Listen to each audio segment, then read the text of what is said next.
Welcome to our channel. Today we how to transfer Wi-Fi network settings with WPA3 on Asus. Easy tutorial step-by-step clearly.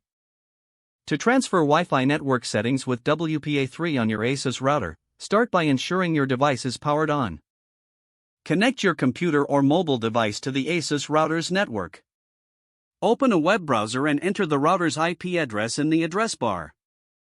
Typically, this IP address is 192.168.1.1 or 192.168.50.1, but check your router's manual if needed.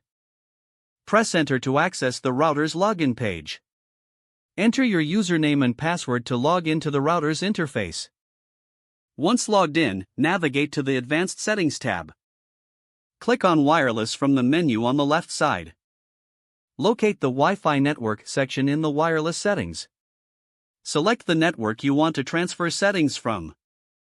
Scroll down to find the WPA3 security settings. Note the Wi-Fi name, password, and security type. Now, go to the router you want to transfer the settings to. Repeat the steps to log into the new router's interface. Again, navigate to the Advanced Settings tab.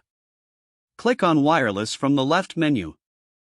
In the Wi-Fi network section, enter the same SSID and password you noted earlier. Set the security type to WPA3. Save the settings to apply the changes. After saving, restart the new router to ensure all settings take effect. Connect your devices to the new Wi-Fi network using the information you have configured. You should now have successfully transferred your Wi-Fi network settings with WPA3 on your Asus routers.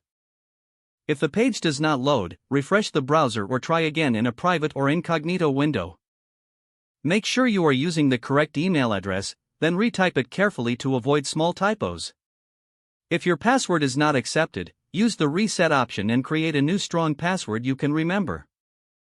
Check your spam folder for verification or security emails, then complete any requested confirmation steps. Enable two-factor authentication if available to improve account security and reduce unauthorized access risk.